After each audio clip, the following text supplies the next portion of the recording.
yeah. Oh shit, no one is my mind. Yeah. Oh, caffeine.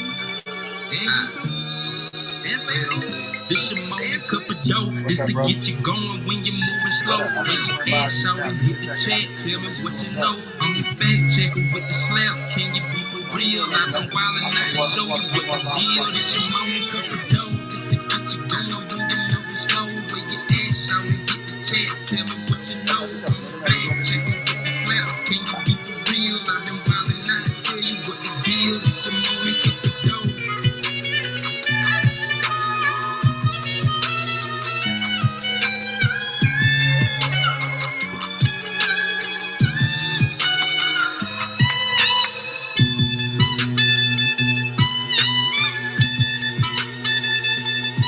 Run that back one time.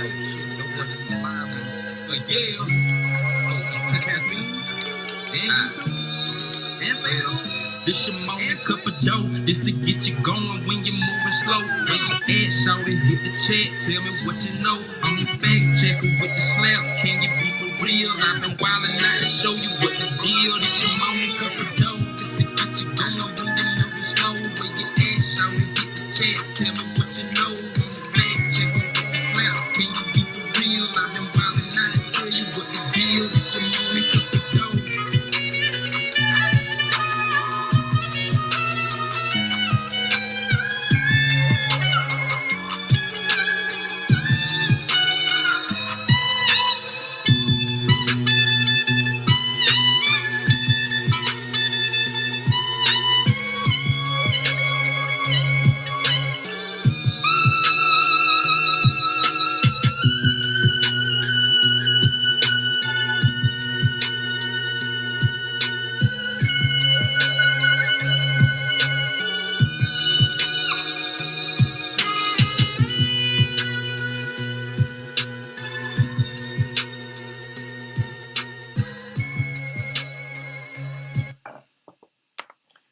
Shout out to the gang for putting together the intro music. That is Jay Morris on the beat, Charlie Funk on the vocals, and E Short Sax on the sax. What up, y'all? Another morning cup of dough, because no matter what time it is, it's always the morning time somewhere. What up? We in this thing. And I'm going to be doing 2 lives today. And they're going to be rather lengthy. Don't ask me why, they just are. What's good, Clip? Young, let me see. My favorite episode is when you and Teddy try to outsmoke each other. We might watch that today, but we're going to have to watch it exclusively over on Caffeine, because I don't want to get dinged over here on YouTube. So if y'all want to see some of that, y'all going to have to come over to Caffeine. The link is in the bio. We're no longer doing this on Instagram. We're trying to consolidate the audience. So now we're just doing it on YouTube, Facebook, and Caffeine. And then it's going to get shrunk a little bit more. We're going to try to eventually get everybody over to Caffeine. You dig. What's good, everybody? Back in the studio. The album is sounding great. We're looking for a release date within the next couple of months. Toying around with the Cinco de Mayo.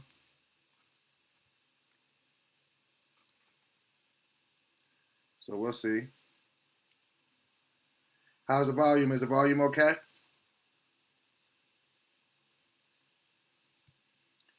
want to talk about a few things today.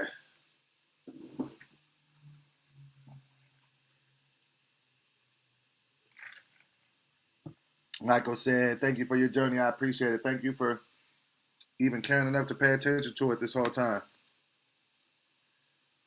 I mean, anybody that's followed up in my crazy life, I appreciate you.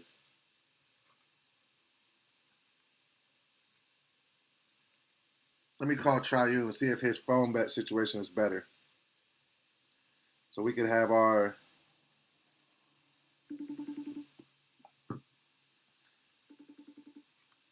Hold on, I'm calling my brethren.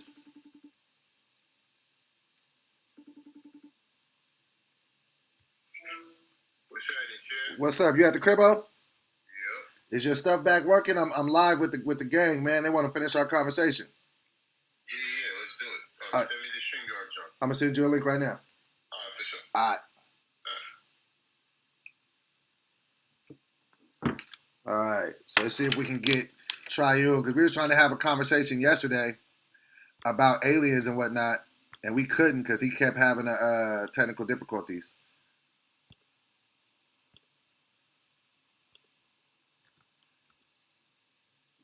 So let's see if we can. Y'all want to have a conversation about aliens and Egyptian different stuff?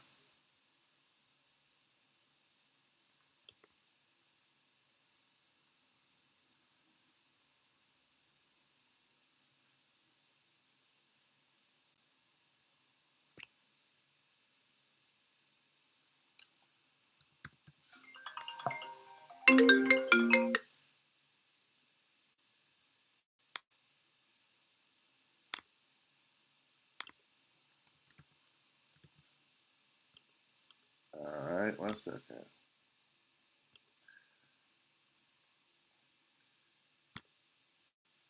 Let's have a deep dive today, guys. It's a random Tuesday. Side note, how is it already March? The good years go by fast, so this must be getting ready to turn up to be a great year. The good years go by fast. The bad ones feel like, oh my God, this is taking too long. Ellie Love, what up? Lucian Reynolds, what up?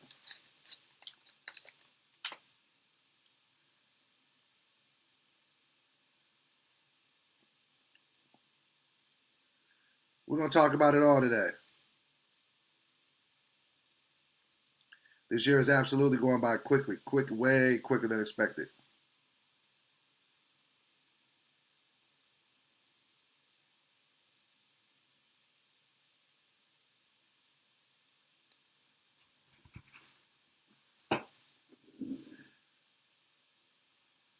About to roll up. Y'all can roll up. Y'all can put whatever y'all doing. Because we're going to have this conversation.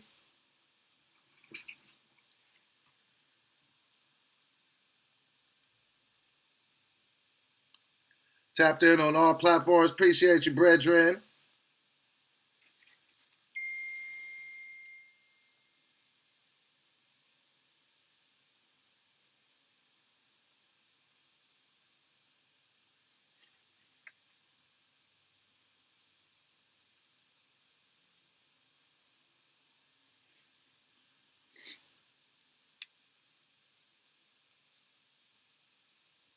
What's up, Chuck? Young Charlie in the house. We finna have a good conversation. I got my brother Triune coming through. We finna try to have a conversation about aliens, Egyptian pyramids, and how it all makes sense. Or does it?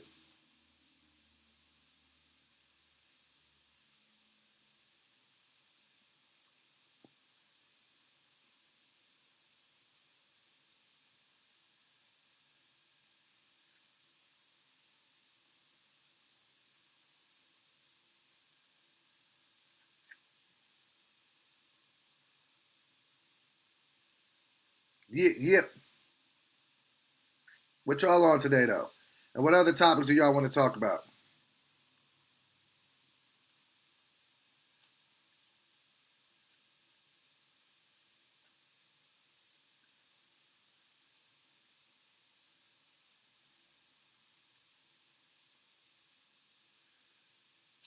Think I do okay when I roll them, though?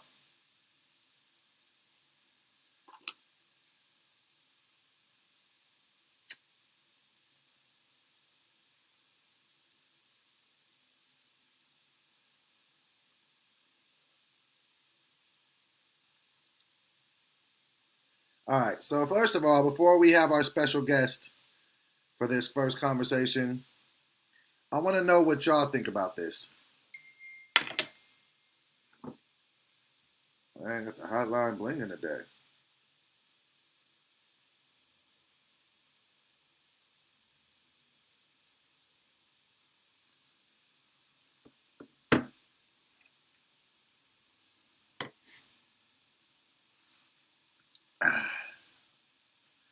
Okay, so when we think about aliens, and I know we'd be trying to have this conversation, we need to just find out. First of all, we can't be alone in this planet, no? Well, not on the planet. Like, do you feel like if we have aliens that they have visited us before?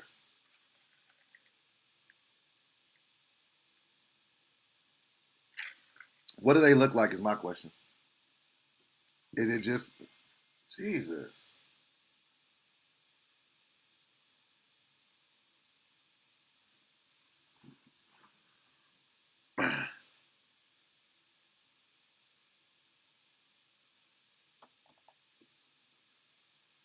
Let me get my mind right.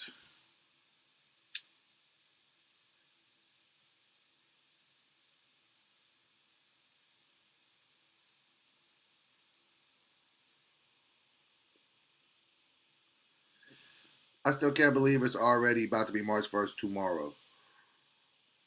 This year is zooming way too quick.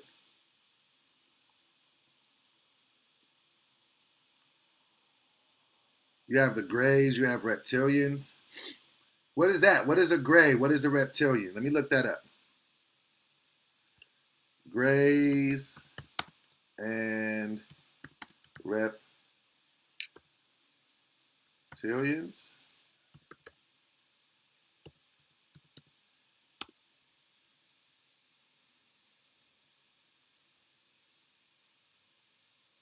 Okay, so gray aliens. Here we go. Okay. Also referred to as Zeta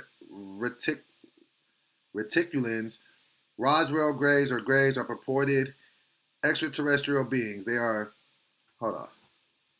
I can share my screen with you guys.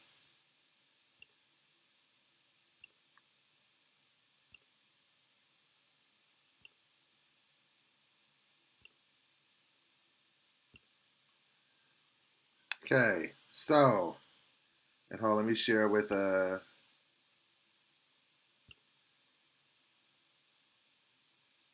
going to share this.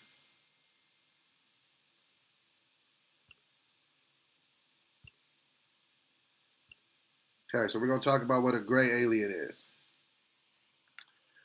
Okay, they are frequent subjects of close encounters and alien abduction claims.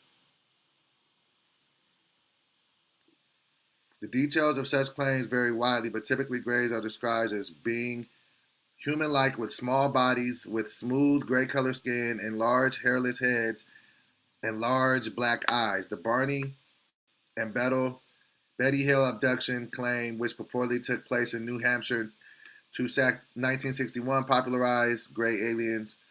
Precursor figures have been described in science fictions, and similar descriptions appeared in early accounts of the 1948 Aztecs UFO hoax and later accounts of the 1947 Roswell. Okay.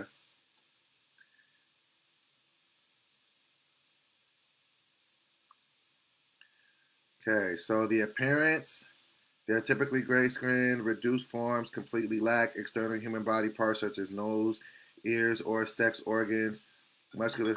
Jeez, hold on a second. Hey, I'm live. I'm live. Okay. All right.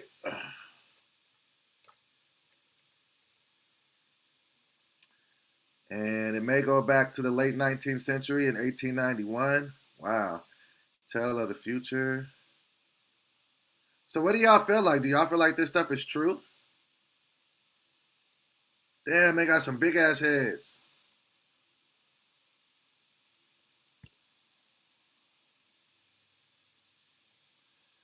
They took Betty and her husband and fucked them up? Really?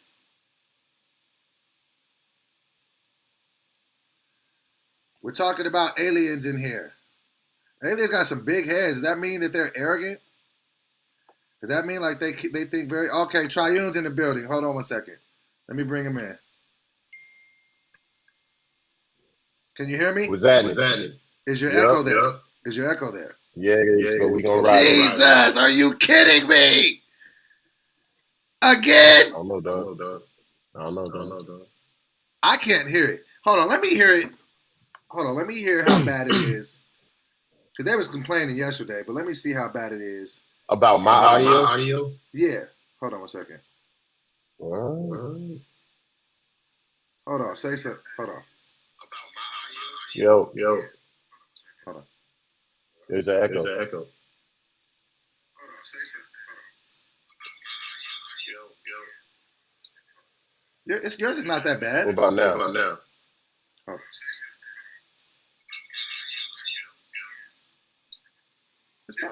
Is it stereo? Or is it echo? Nah. It's not the greatest audio, but hold on a second. Oh, I do hear it. It's not the greatest audio. I mean, Yo, what about now? Can you hear me better?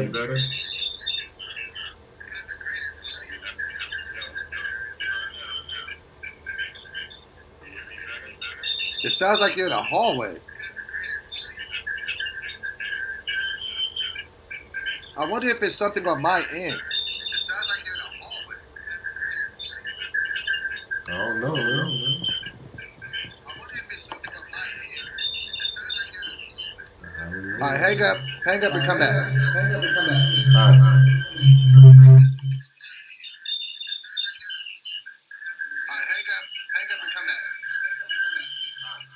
Okay, let me see if that's me.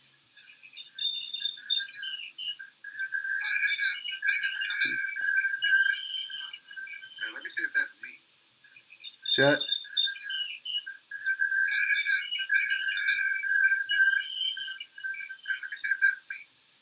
Chat. Hold on, that's my shit. I feel like my shit sounds bad. Okay, how does it sound now? Hold on, let me bring it up.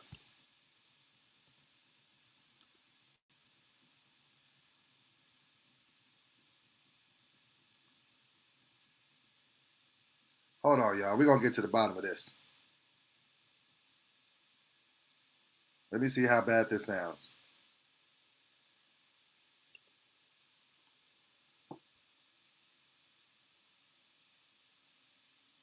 Hold on one second, y'all. We're going to get this right.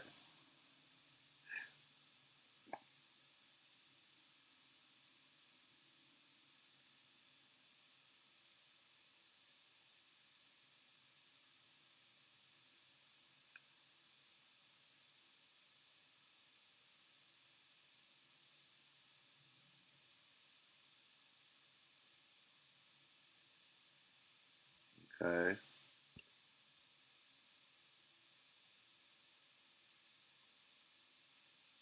Check. Okay.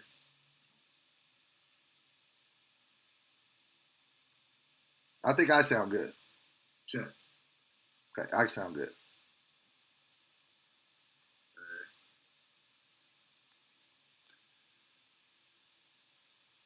I think I sound good. Okay, so I'm good. Okay, I sound good.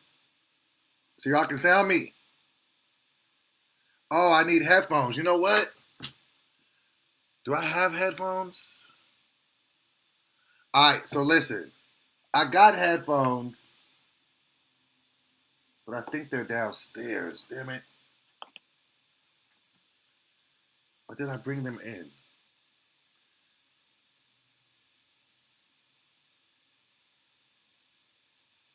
All right. Nigga said turn my phone off. Okay. I got some headphones, but they're downstairs. Do y'all want me to go grab the headphones? It's going to take me like 2 minutes. Hold on. I'll bring him back on. Hold on one second.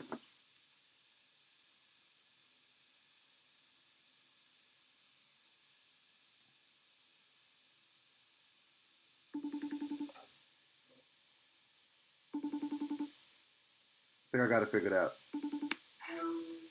I think I got it figured out. Come back on. I'm coming on now. All right.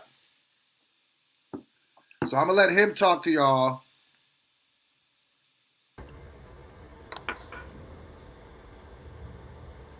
Say something now. Yo. Is it still there? I don't hear no echo.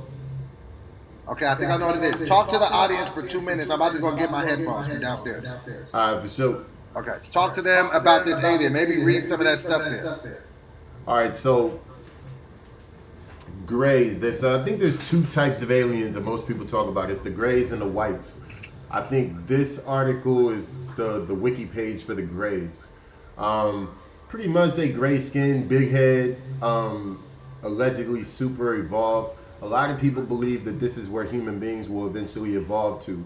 They say that it's like artificial intelligence comes and machinery is more used. There'll be less need for human beings to have elongated limbs and to have so much muscle mass, and that our bodies will start to condense and shorten, which is what they think that the whites and the grays have happened because they're so far along in their evolutionary path. It's kind of crazy to think about that too. Like over the course of the history of man on Earth, our physical beings have changed so much, just based on our habitat and what our bodies were needed to do for our survival. You can even see that around the country, like people that are more close to the equator, they tend to have darker skin because they need the protection against the sun. People that are further up north towards the poles, they tend to not have melanin because they don't need that protection, against the sun. In certain places of the world where certain foods are available, certain people have different shaped, what do they call it, incisors, which are your fang teeth, depending on where you live. This is so crazy how the body just kind of morphs and changes into what it needs for survival. And so that's something that I've always, on some nerd shit, fantasized about, which was, if you could go real far in the future, if you could take a time machine there, what would people look like? I think that's an interesting conversation and something interesting to speculate about. I don't know anything about this Barney and Betty Hill abduction though. That sounds like some interesting shit to read. Oh, they're talking about, when they allegedly gathered bodies in flying saucers. Okay, I do know a little bit about that. I just didn't know that they called it Barney and Betty. That's crazy. They gave them names. But yeah, man, I think this shit is super interesting. I've been a nerd when it came to space and aliens and all sorts of shit for a long time. I remember being a kid and watching little documentaries and stuff that they used to have on late night TV about aliens and people having sightings and just being super interesting about the shit. So it's cool to see that now we're starting to get some concrete evidence out here that something exists that we're unaware of, and it's not really a secret no more. Everybody kind of knows that these things exist, and it's just a matter of how accessible they become. And given that we had snow in California, I think the aliens are next. They gotta make the big reveal, the big come out. The world is gonna change in post-pandemic days. I'm messing with y'all. I'm just talking now. Where's this nigga Doughboy at?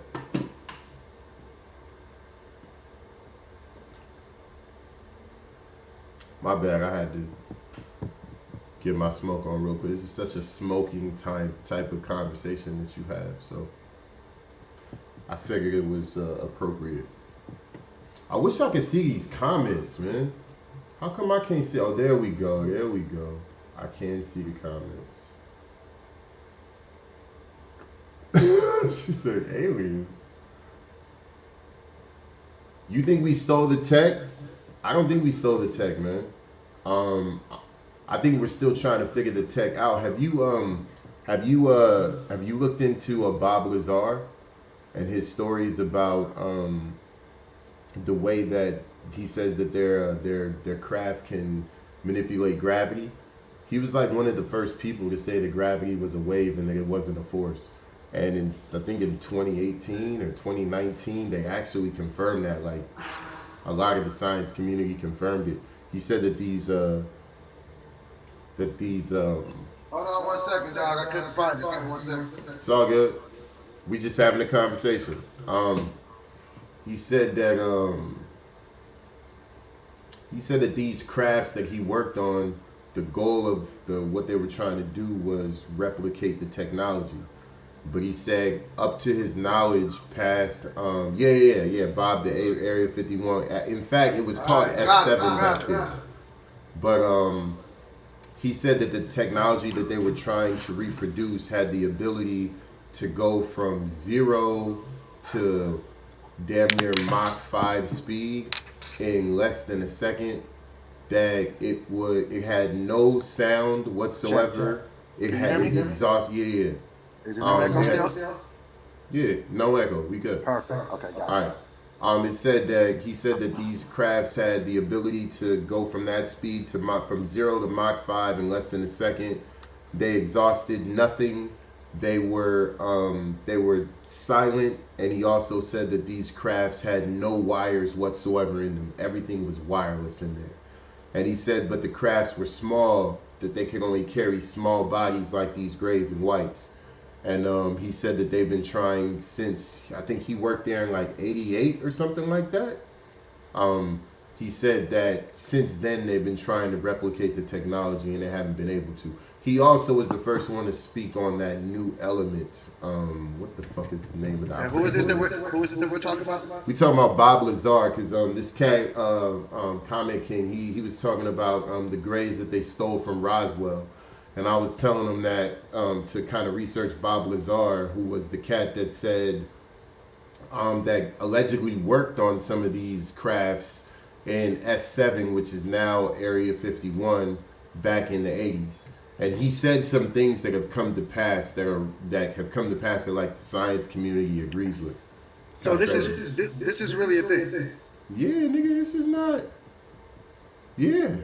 So there are extraterrestrial beings living amongst us. Well, they haven't said that. So that's one thing that government has not confirmed. Government has not came out and said that extraterrestrials exist and that they haven't said that they've discovered bodies. But what they have said is that there is unexplained aerial phenomena that the government has on camera, and they released a bunch of that, and they released a bunch of classified files dating back to the 60s saying that we have seen these things and that we don't know what they are and that they are capable of things that human technology has not reached yet.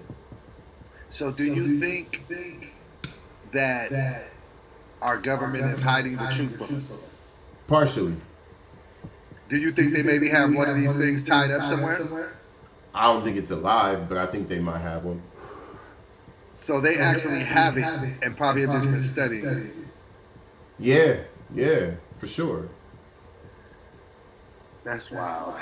I mean, but if you really look at it though, like if you were, let's say it was your country. Let's say this is Domerica. New nickname alert. Right, let's say the United States of Domerica. The United States of Domerica, right? Right. And you had this really, really sensitive information. Are you just gonna let the people know? It'll cause fucking hysteria. But I also feel like if we go into this shit blind, we're not gonna know shit. Then that's why I think they're releasing this information, because I think that eventually they're not gonna be able to not reveal what's going on. I think there's going to be either an event or a series of events that's going to make it just undisputed that that they're here and that there's something here that's not of Earth. I think they're preparing for it. I think they're kind of like, okay, well, let me let them know what the fuck is going on a little bit so we can always say, well, we told y'all. Right. Hold on 1 second. Hold on. Oh yeah, that would hurt really. That's a great comment right there. Hold on 1 second. Hey, Roni, you right. The It's unsolved Ronnie. It's mystery. Ronnie. It's Ronnie. Ronnie. My bad. My bad. I've said it wrong for years. Ronnie. Yes, unsolved mysteries. That was my job. So let me ask you this: the aliens that they found here. Do you think they were sent here on a mission? Do you think it was like a badass kid alien that was like, ooh, I want to go to that planet, and he got caught? What do you think their disposition toward Earth and the human race? I think so. For one, my my take is probably gonna be way different than most. I think that if they have the ability to get here, just by saying that alone, these beings or this race of people or whatever they are far superior to us. Just by the fact that they got here.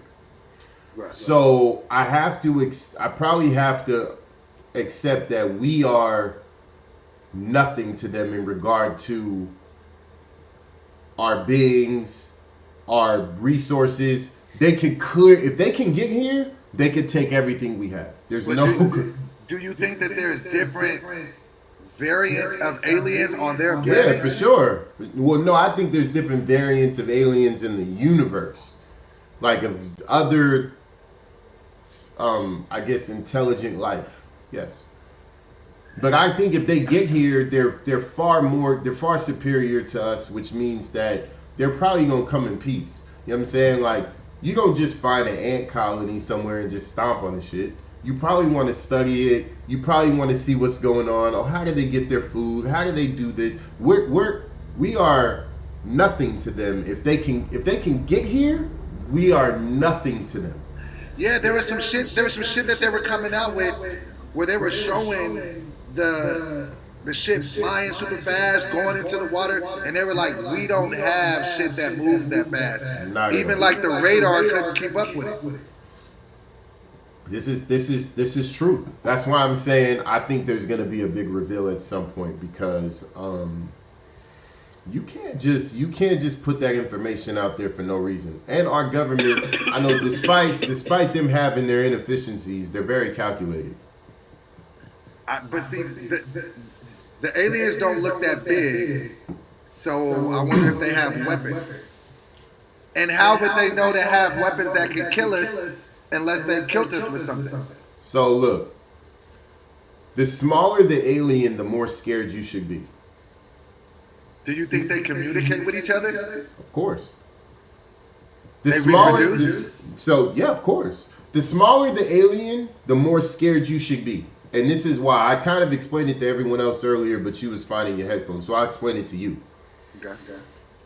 A lot of people, exactly, Ronnie. A lot of people think that our bodies as human beings, as we start to rely more on artificial intelligence and machinery to do the jobs of human beings, our bodies will eventually become smaller because we will no longer have the need to have such muscle mass or to have such elongated limbs to help us with our survival. Right. If these aliens that we either have or that are here or that are coming here have small bodies, think about the technology that they have where they come from. Okay. That's the thing, because we've never been to another planet. We don't know what the fuck it looks like. I wonder, like, do they have cars? Do they have like machines? No. Like, do they have a common society? That's my point. We don't know what they're capable of. So, like Common King said, they could communicate telepathically. And we don't know how they communicate. We can't hear it. We can't sense it. They could speak audibly, and it's on a frequency that our ears can't capture. And it's only between them.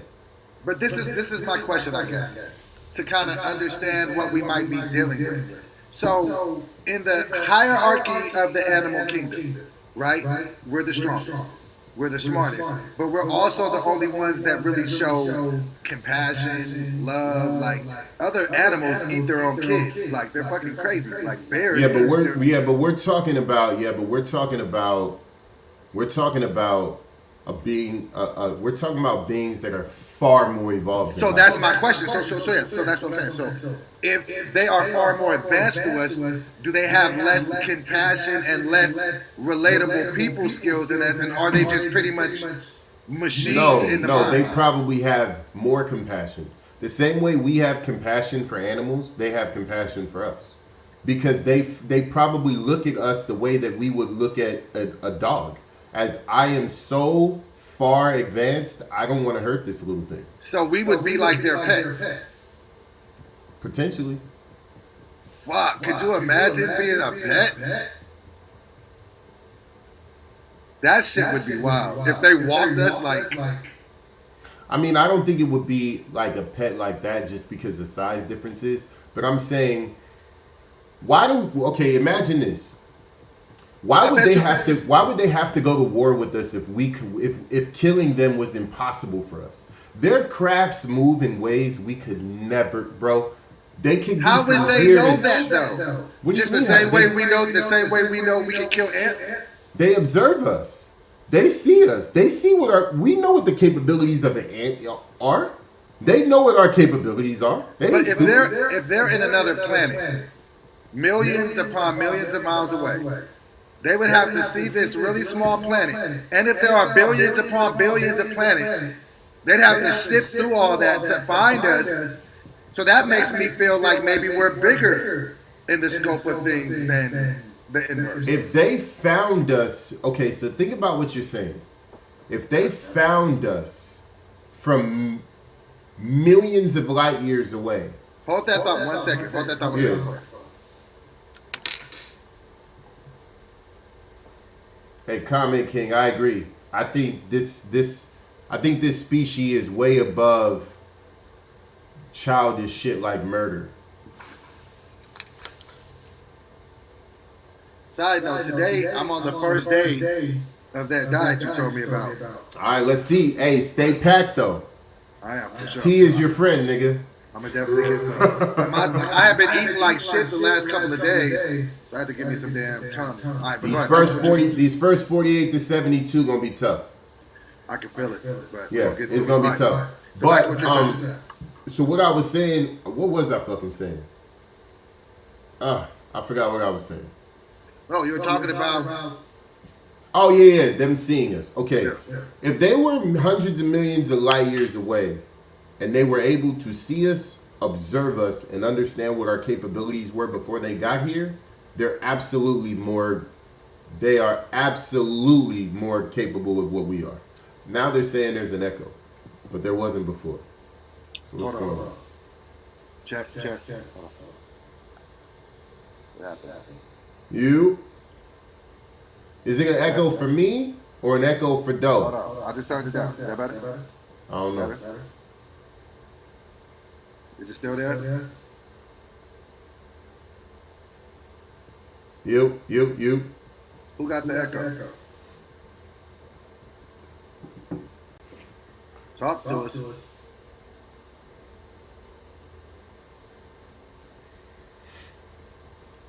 Yeah, I have to take some Tums.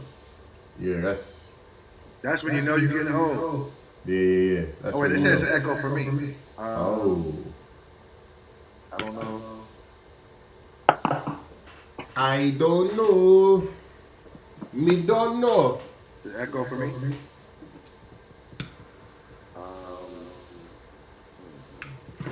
Ain't that crazy? StreamYard. What are we streaming on? YouTube right now? Yeah, and caffeine. Check. It's still there? Yep. You hear it too? No, I don't hear it. I just said yep as an auto response, my bad. It says try to plug in. Alright, I'm gonna turn my sound. My sound's gonna go off for a second, so hold on. Alright.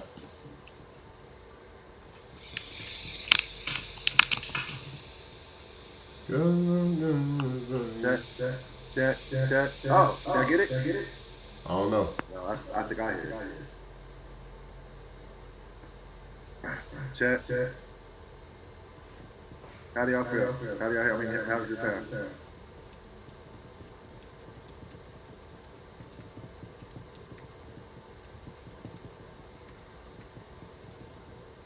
It's not bad. All right, let's just fight through it.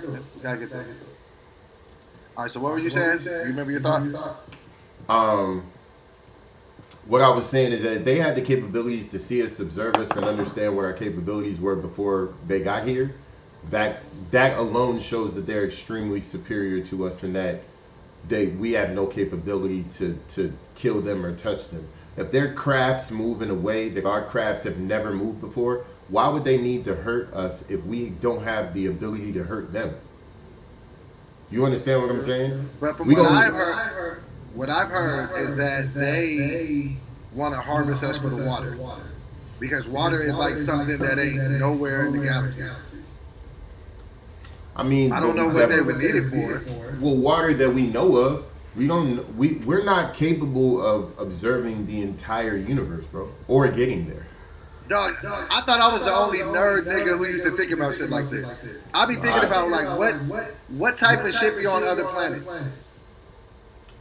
I mean, nigga, I've heard some wild, like, you know, Hubble Space Telescope has been up for a while, and it takes certain measurements of things based on light refraction and shit like that. And they got some wild concepts of like planets that are out there, planets that, they have like this one crazy ass planet that absorbs like 99% of the light that hits it. So it's like a pitch dark planet. Literally. Wait, how is it pitch dark if it absorbs light? Because it absorbs the light, but it doesn't refract it. It doesn't eject the light. It just absorbs it. So the planet is fucking pitch dark 24/7. And it's a super hot planet too. The planet is insane. They have another one where, based on what they feel the chemistry of the planet could rain diamonds. Wait, shut the hell up. Rain diamonds? Yeah. We have that in our solar system. In Jupiter, when you get to a certain point below its atmosphere, as you're going through the atmosphere, there's a point where the pressure of the hydrogen gets so high that it turns into diamonds. And it'll just rain diamonds. Yeah. Let me ask your thoughts on this, since we're talking nerd shit. Do you believe in parallel universes? I'll go above and beyond. Do you believe? I do. Because let me tell you a fun fact. When I was working out heavy, shout out STLA Gym, I used to walk around this block every day. And listen, I'm not crazy. I used to feel like I used to see different houses every time. And so one day I came home and I like Googled some shit. Like, why am I seeing different houses on the same block? And they were like, you may be experiencing a parallel universe. And I was like, shut the fuck up. All right, so can I tell you my really extremely nerdy explanation for this, or my theory? For sure. I would have you do nothing less. All right. I believe in simulation theory. I think that this entire shit is a simulation, and I think that this entire shit could very likely be some little kid in the future coding this entire existence. What? However, shut up. I do. I absolutely do. And I think explain that. So I'm going to explain how parallel universe could come from simulation theory. Okay. So if you look at the way that computers compute, even if you get to a point to where there's going to be quantum computing, which is where we're going in the future, computers make they make a string of small save states of pretty much every file in your computer, and your computer holds that for a certain period of time. Okay. So if you take like the last 5 minutes on my computer, there's a place pretty much where almost every image of every frame of every video and everything that I'm doing is captured for a period of time, and then the computer disposes of it. I think that those small captures within computing is what is the parallel universe. So then we're all just in the Matrix for real? I believe so. Wow. Hold on a second. Yeah, it's I get a little deep with it, bro. That's wild. Because, bro, I was walking down the street and I was seeing different houses. And I'm like, I did not see. It got to the point where I almost was about to take my camera out and record, but I didn't want to look crazy, so I was just like, man. But I was literally walking past, and I was just like, bro. So imagine if that instance of your life was someone coding the existence, and imagine every single they're running it back of you walking around the house, and at that point in that house, they're designing the house and they're changing things. So every time you're fucking walking with me, back, and they know it's fucking with me. I think that's also how shit like what do they call it? What the fuck do they call that? Where something in the past changes, and you the know butterfly effect. Yeah, the butterfly effect. Yeah, I feel like the butterfly effect. I feel like that is just. I feel like those are computing blips. I mean, that's the only reason why I think that soulmates don't exist. Because I'd be like, we be in too many different variables every single day. Unless, I mean, just think about the intricacies. If you make a left instead of a right, your whole life is going to be different. 100%. So that means every day, me, the fact that I'm on the phone with you, right? I mean, I'm on FaceTime with you in front of 40 people across all platforms, whatever, right? Right. So it's 2 o'clock. I could be out doing whatever else. But the fact that I'm here, let's just say I'm out driving, that could change my trajectory of what could happen. I mean, I'll put it to you like this. It's even deeper than that.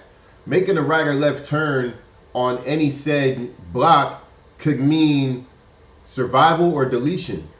Every time I think about that, every single time. Because I've been Every seeing single stuff. time. Sometimes you see stuff and like people pass away, and it's like there was nothing they could do. It was just 100%. that's where they were. There was nothing, but it's all a compilation of our thoughts taking us. That's why I feel like it's so important to guard your thoughts. Because like you said, your thought could put you where you're not supposed to be easy. It could change your life.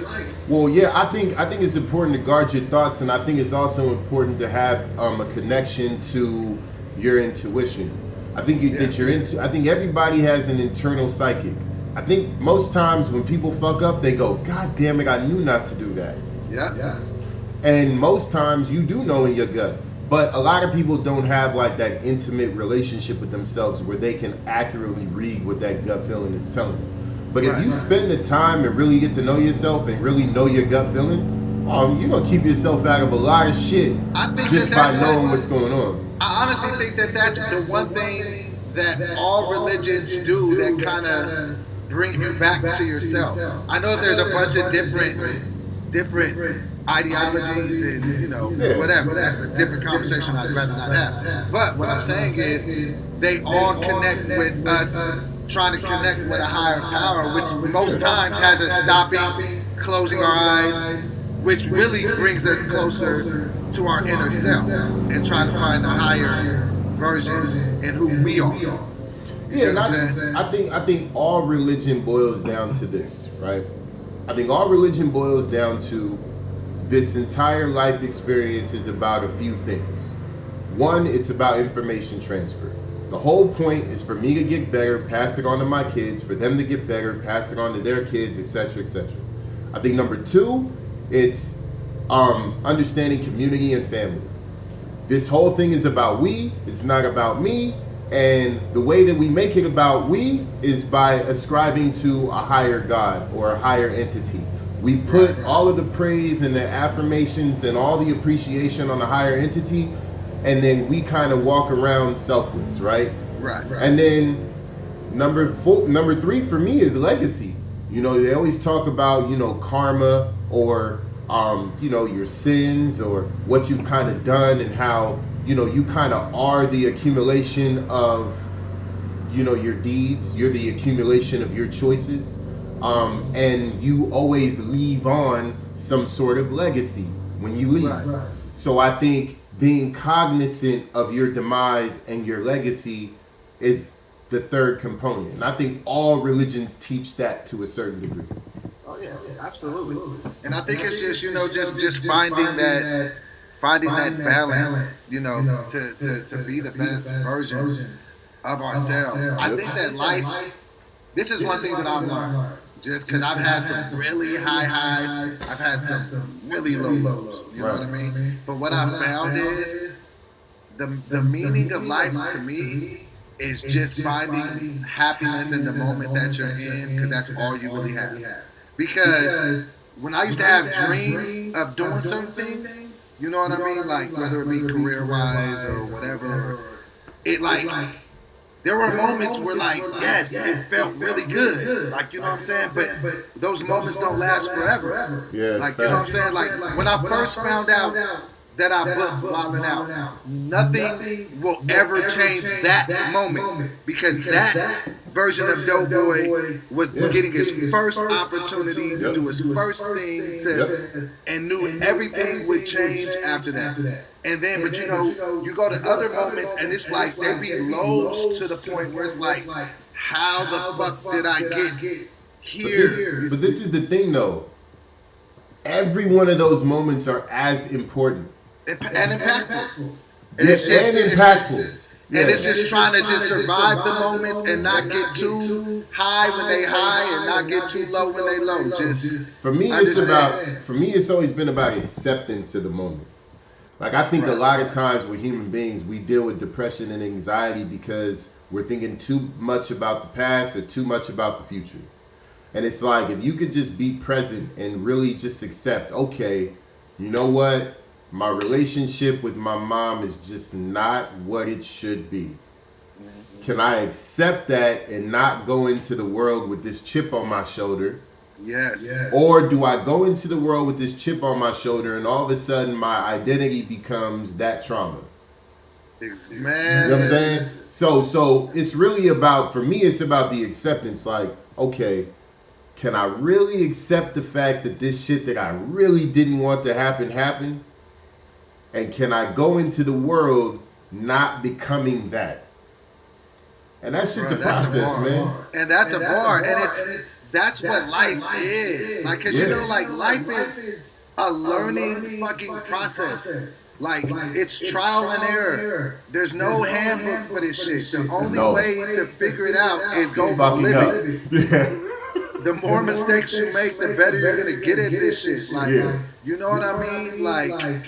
And just, you know, that's why I really value your and I friendship, because it's just been tested and taught. I don't even want to say tested, because it's never really been tested. But what I'm saying is, over the time, we just always had a solid friendship. Yeah. And sometimes we work together, and that's cool. And sometimes we just call each other like, hey, come over and play chess. Yeah. Like, you know what I'm saying? And I appreciate that, because you need people in your life. You know what I'm saying? When vice versa. You know? I'm gonna answer this comment real quick. He said, Triune, do you think you've been here before, and how many times? So yes, I do. Oh shit! I do believe in reincarnation. How many times, I can't tell you. I do feel as if this higher self thing is a multi-life thing. I don't think that getting better is just in this lifetime. I think that getting better is an evolvement over several lifetimes. And I think certain virtues that you accumulate in your lifetime, you take with you on a soul level. But I don't know how many times. I think if I had to rate myself, I think I'm like middle level maturity. Like I don't. So you think that you believe, without getting too deep, that we come back after this time? Yep. So no necessary heaven or hell, just you get another shot at this. I think your heaven and hell is based on two things: a set of factors that you can't control and a set of factors that you can control. And the set of factors that you can't control are, you know, whatever physical being you come from. You know, you can't control physical ailments and diseases and, you know, certain things. You can't control that. But once you get here, if you're an able-bodied person, you pretty much can control a lot. And I feel like, you know, you controlling your own actions is what determines your heaven and hell. But I've always felt like heaven and hell was here and now, not places you go to. I feel that. I feel that. Because, you know, just the whole thought of hell was just, it always felt extreme. Just like, you gonna burn them forever, fam? Like, this is a lot. Like, well, I get it. Like, I understand. But if you're my child, I just look at it from a father's standpoint. Yeah. There's nothing my child could do where I would say, I would prefer you burn for eternity. There's just nothing. But now, would I be very upset with her? Yeah, but eternal fire. Well, look, I feel like both. I felt like heaven and hell, those concepts were. But I think that maybe it was written to just give you the most painful, and sometimes life can feel like that.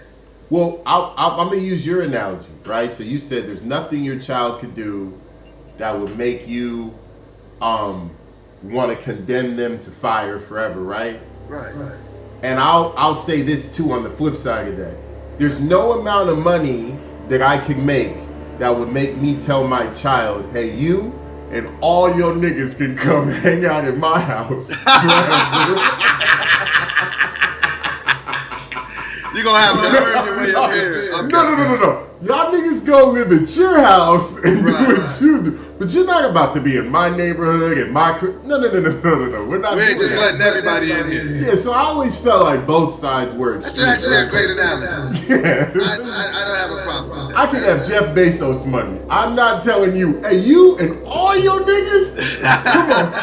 Come on, man. Everybody. That's all your niggas. I don't understand that about money.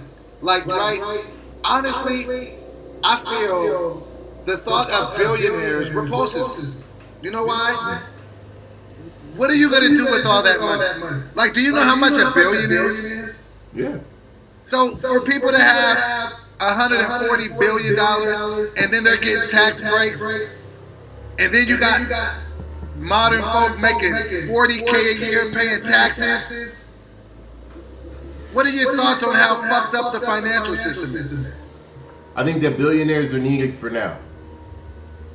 Until but I think until we get to a point to where because we get rid of the banks. Oh yeah, all that's going away.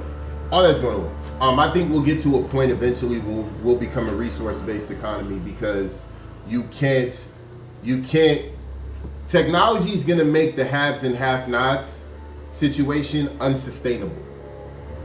That's getting there now. Niggas is running this shit. Yeah, it's slowly getting there, but I'm saying this is the beginning of it. I'm saying the long term of that is quite literally 2% versus 98%, and that's not sustainable because the 98% is always going to revolt. So I feel like they're needed now for innovation. You can't lie when you can't front on the innovation that people like Jeff Bezos and Elon Musk and. But why does that guy get a tax break? Because he provides so many jobs. That's why. I remember in my day, they didn't used to deliver mail on Sunday. They deliver that shit 7 days a week now, bro. Well, that's because USPS is no longer a government agency. It's an independent company, so they can operate however they want to. All this shit is changing too quickly, man. Oh, yeah, it is. Look, man, people think the world moves fast now. I was just saying this, so for all of y'all that don't know, I do something called Lab Talk. Go to my YouTube on the Triune, go check it out, go subscribe, hit the notification bell. I just dropped an episode where I talked about this very subject, artificial intelligence. I don't think people understand how important and just how important this is going to be in society. Can we watch a little clip of it? Yeah, pull it up. Hold on a second. Y'all want to watch a little bit of Lab Talk? Let's do it. You want me to hit you with the link? Would that be better for you? I mean, if you could toss it in the thing. Yeah. Hold on.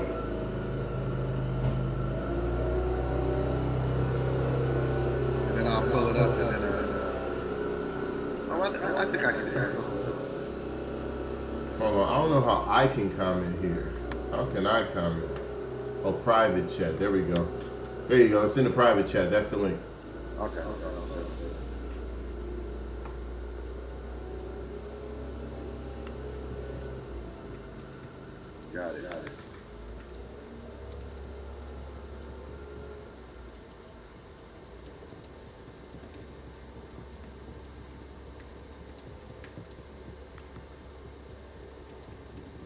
it's only 8 minutes. We can watch this.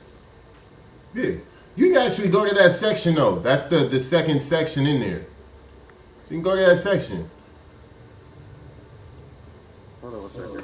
If you hit the little sections there, it'll be right at 324. Hold on. All right, let me go back into my share.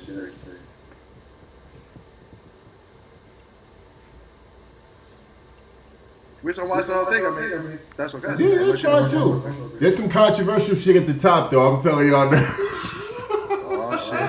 I don't want to get you in trouble. Where you want me to start? No. I don't give a fuck. Let's go. I ain't tripping at all. All right. You ready? Yep.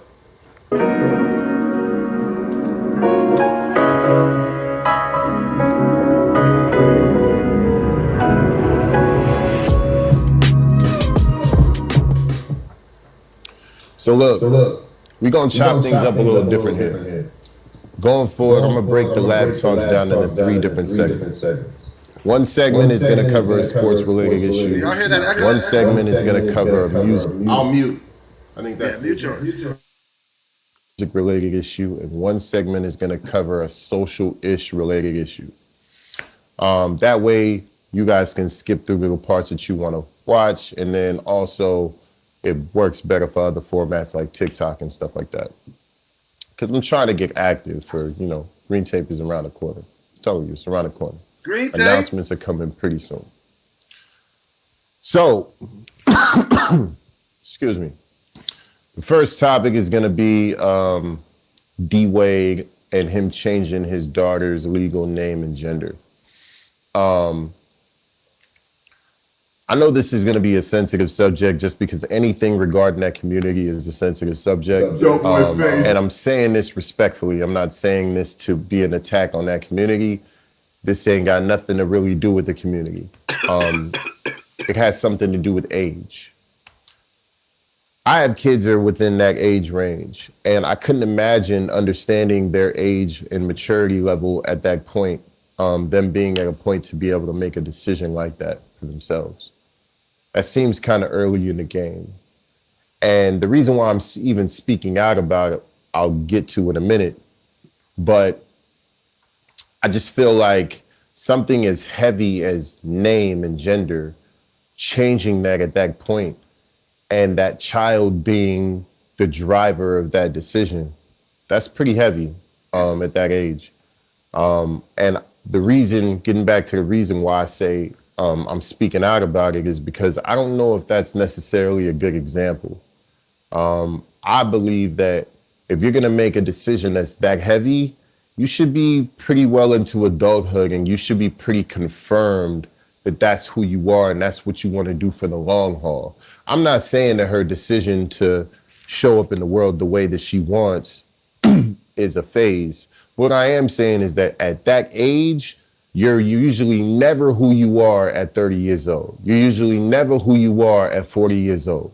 That usually is never the case where you are the same person you are at 15 as you are at 20, as you are at 25, and so forth and so on. So that's all I'm saying. I think that's just a premature decision.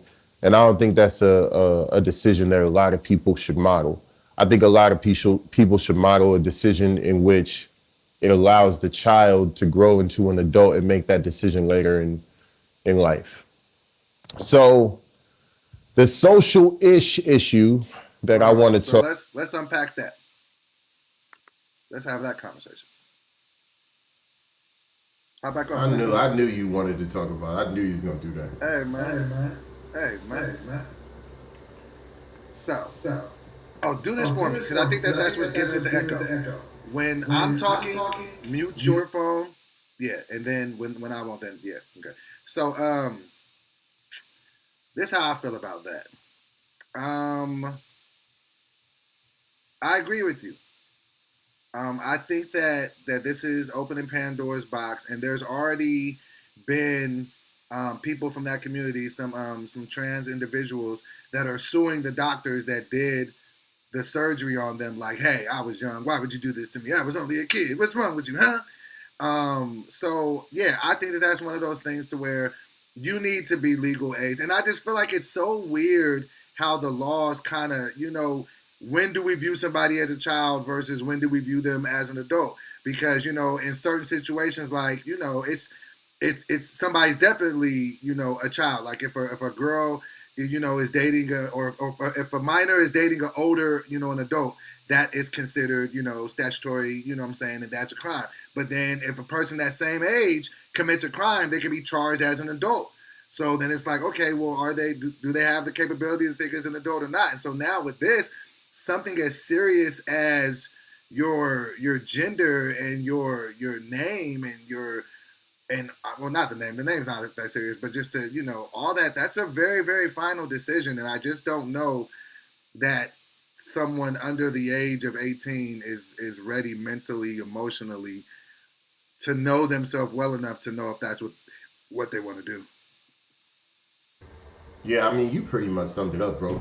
That's exactly how I feel. I mean, however people feel about the transgenderism, Right, or right. feel about how how they're performing as parents and all that. That's a whole other conversation. And to be honest with you, I'm uncomfortable with talking about another person's child in that sort of way. What I'm talking about, what I'm talking about is just simply like, I have kids in that age range, and when I look at their maturity level, I know they're not capable of handling the weight of that decision. And I have some pretty mature, responsible kids. You know that. You've been around. Yeah. That's why I wouldn't know if Kiara said this. I wouldn't know what to say. I would. Yeah, it's like I know it. When I was 15, I was a pretty mature kid, and I wasn't capable of making that decision at that point. And I just know that when I look at, myself, my peers at that point, and then I can project out, because I know a lot of my peers from that age group still. And I look at them now in life, or I look at them 10 years ago when they was 30, or even when we was 21 or 25. They were not the same kids that they were when we were 15 in the school. We changed so much. Yeah, I'm not the same person I was at 35. Right. That's what I'm saying. That's what I'm saying. So it's like, if that age thing is she's 15, I think. So that's crazy. Yeah. Okay. So let's see what you got next. So this is the fun one, the AI conversation. Here we go. Talk about is AI. And I kind of want to give a projection on how I see this affecting people in the real world, because I don't think people understand the power of AI and how it can affect people. So there's a book that I want, or not a book, I'm sorry, or maybe, I'm not sure. I'm gonna double check if this movie was made from a book, because I think that it was, and if it was, I'm gonna put the link to both in the description. But there's a movie named Her. I think it came out in like 2012, 2013. I went to the movie theater to see it because the preview was just so interesting. And I'm into tech, if you guys don't know. I'm into tech like you have no clue. So we'll talk about that more in the future in Lab Talks, but excuse me. But this movie kind of depicted what I visioned the world to be in the future. And so when you see tools like ChatGPT come online, the first thing that you probably should be thinking about is if your job or your career, your future is going to be affected by this. I'm going to tell you straight up, in my industries, I'm absolutely going to be affected by this. And I think that you guys should start thinking in the future how you're going to transition to be valuable in the world above and beyond these tools. Because if you do any kinds of customer service, your job time is limited. If you do pretty much any service online where a person is in place of whatever that service is, that's going to be replaced. There's already a McDonald's in Texas that is operating with no people, or maybe it's like one manager or something like that, but very limited staff. These things are coming online faster than I think the economy and the way that the world regulates itself is going to be able to adjust to it. So I think that's a huge social issue that people really need to keep their eye on. The only politician I've ever heard speak on this was Andrew Yang. I don't know if you remember him, but he ran, I believe, in 2020, the Trump campaign or whatever, the Trump-Hillary campaign. And he was the only person talking about how artificial intelligence is going to change the world and how we need to start putting up safeguards in our economy for these types of things.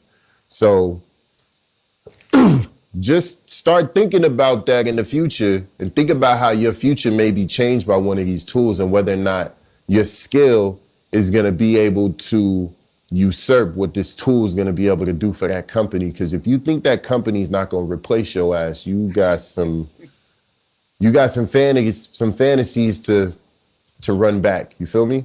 The third topic. All right, let's unpack that one. This is a fun one. No one should be uncomfortable talking about this. This is good. So, I think that I feel like the creators are going to be good. They're going to thrive because the world's going to need more entertainment. Like you said, customer service is dying. There's like restaurants, not just fucking McDonald's. Like there's restaurants now that have machines bring your food to you. You ain't got to tip it, nothing. And this is like, you ain't got to pay health benefits and all that shit on these machines. Like, you know what I'm saying? You could have one person, you could have people make their reservations before they get there, come in there, go to the table they're supposed to come to, put their order in the thing, the machine bring the drinks, the food. They've never even talked to anybody. But is that a world we want to live in? How long do you think it is before they have AI machine strip clubs? Because they're getting realer and realer. I'll even go above and beyond that. I think when AI and robotics marry each other, there's not. It's already. They're selling. They have like a woman robot. Have you seen that? Don't. But I'm talking about on a mass level. I'm saying when police officers are no longer being hired as human beings. I'm saying when firemen are no longer being hired. I'm saying when you think that's not coming down the pipe? No, I'm saying that's coming. I'm saying all of that is coming. And what do you think happens when that happens then? That's when the economy becomes what I said earlier, which is the haves and the have-nots. And it's going to be 2% is the haves and 98% of the have-nots. And what does that mean? That's 360 million people that are going to revolt. So let me ask you this. And is this how communism works? Pardon my ignorance. So let's just say all the jobs start getting eliminated. Now there's a bunch of broke people and there's a bunch of rich people. But not by any fault or genius of their own. Just because how the chips are falling. Right. A lot of people that did manual labor, they're not working. Mutual thing? My bad. A lot of people that did manual labor, they don't have jobs no more because the machines are taking the jobs over. They can't code, whatever. So all these things happen like that. So let's just say the government steps in and says, this is what we're going to do. We're going to give everybody a debit card and everybody gets the same amount of money. We're going to take care of everybody's housing. Don't worry, you guys are going to have housing. The money that we give you is just for extra shit. But in turn, you don't get all these opinions and all this shit that you want to do. You just kind of live under the reign of what we're telling you. Is that what communism is? Yeah, it's sort of what it'll look like. That's what Andrew Yang was talking about. He was talking about UBI, which is universal basic income, that the government would give you every single month so that everybody had a baseline of income. And the issue with that is usually that represents the middle of America, or that represents the smallest markets in America, and people in big markets like LA, New York, whatever. It never supports those. Now, are the rich people resistant towards this? No, the rich people would love this. Why? Because I think they imagine a world where there's probably a big wall that people can't get over, and they just live in their rich existence with so they can still feel rich. That would be because I feel like once people come from a certain environment that maybe is not rich, they just want to get away from who they deem as poor people, even though they were probably poor before. Yeah. Isn't that weird? No.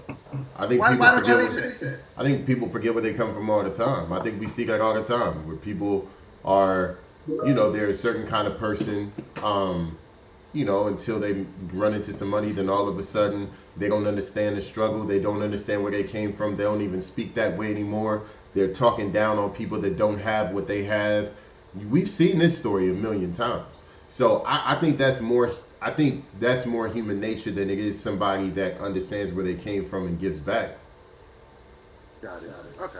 Yeah, it's What's rare the last? that What's the the last last joint is talking about how Chris Brown said, "Who the fuck is Robert Glasper?" Okay. Here we go. It's gonna be about Chris Brown and Mute your Robert thing. Glasper. So Chris Brown make a crazy comment saying, "Who the F is Robert Glasper?" And I find it really hard to think that Chris Brown does not know who Robert Glasper is. And if that's a real thing, there's a big problem with that. If he said it in jest, okay, but that's still a crazy statement given what Robert Glasper has contributed to music. But if you really don't know, that's a crime in itself. And I wish there was an explanation for that, because that's a crazy statement. Yeah, you can't get a ride right now. On a positive note, can you get a ride on my live? To Robert Glasper, salute. If you can, I think that you are one of these underrated people that should be spoken of more. You should have way more mentions in the world in regard to what you've contributed to music. And I appreciate what you've contributed on a producer end, or just on a music end, or as an, from an artist perspective too. And I'm proud of your moment of getting that trophy and standing on that stage. And I hope that, the next 20 or so years are better than the last. So salute to you. And yeah, that's Lab Talk. I hope you guys like the new format and how I'm kind of. Okay. My thing is this. And I'm a Chris Brown supporter. I think a lot of times people have been holding something over his head for over a decade now. It's kind of, it's like, I get it. The guy made a mistake, but he's paid his debt to society. He went to jail for it, and he's made amends. He hasn't repeat offended. So who are we to keep holding this over this young man's head? Let him live his life. But I don't love it when he does stuff like this. It comes off as pouting. It comes off as a little immature. And I know he's young, and I know he's emotional, and I know that he does get unjustly held to a standard that other people don't. They still are holding bullshit over his head and letting it affect his art. He should be winning more awards. He should be in the Michael Jackson conversation if we're talking about art and skill. Like, he's been wildly consistent for 15 years at this point. Like, the kid is fucking dope. So, but I don't love this. I don't love when, it's a better way to handle your emotion. You've heard of the guy before, because if nothing else, you heard of him when you seen your name was on the ballot with him. But you know what I mean? So just don't be that guy. So, but I get it. Sometimes we get emotional and then we just, but on the flip side of it, Robert Glasper flipped it, made some merch out of it that said, "Who the F is Robert Glasper?" and they sold out in like 24 hours. So shout out to that. Yeah, I mean, I agree with you. I'm not shitting on Chris Brown's career, what he's done. Like, that's clear. That is etched in stone. He's one of the greats. I don't think I need to reflect on Chris Brown's career. I just don't think that you need to shit on another man's situation just because you didn't win what you wanted. That's what I'm saying. I'm saying Chris Brown is if you look at Chris Brown and Robert Glasper, Chris Brown is a trillion times more decorated in trophies and plaques and recognition and, fandom, everything. So my thing is let that man get his one time. And Chris Brown live. Yeah, let that man live. And Chris Brown is still relatively a young man. Chris Brown is gonna have a lot more cracks at that egg. Robert Glasper is gonna be one of those guys that got his Grammy and moves back on doing what he's doing in underground and neo soul and these other genres of music that we don't really pay attention to. So my thing is just don't shit on another man's stage or platform because you couldn't have that platform. That's corny nigga shit to me, and I'm saying that as a man and respectfully.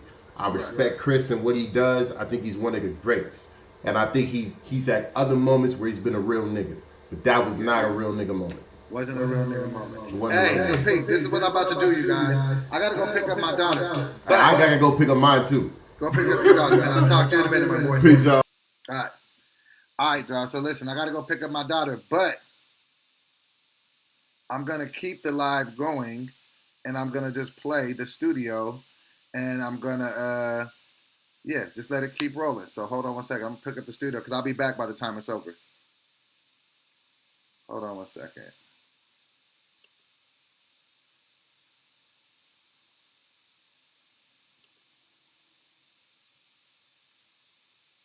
Hold on, y'all.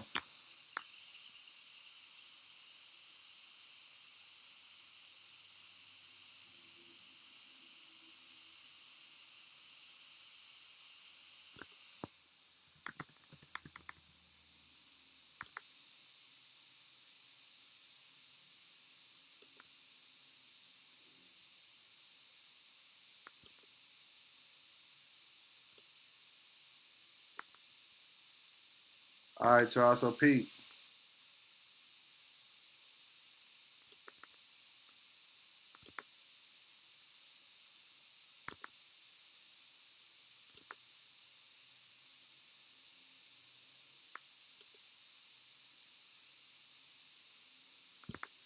Okay, I'm gonna play you guys the studio, and by the time it's over, I'll be back. I gotta go grab my daughter. This is the show that I wrote, produced, starred in. Teddy Ray is in it. A couple other surprises is in it. So watch the show, and I will be back.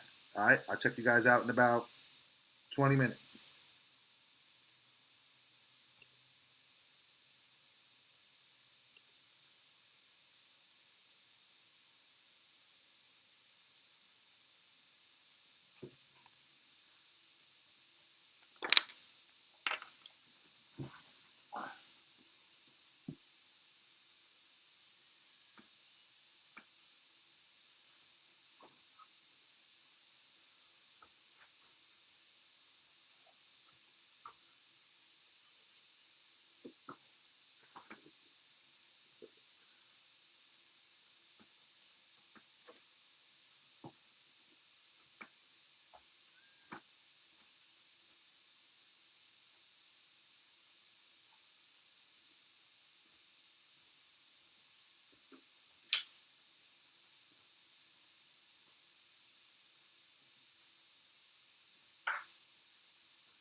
back, y'all.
Oh, wait.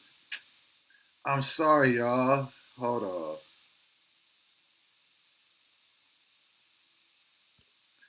Hold on. It wasn't even showing it to y'all the whole time. I'm so sorry, y'all. My bad. Y'all was just sitting here. Damn. But that shows that y'all got a lot of love. Hold on. It says off air. Hold on.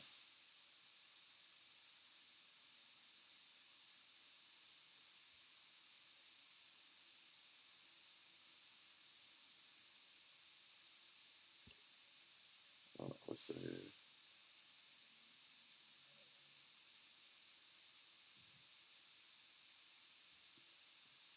Hold on, y'all.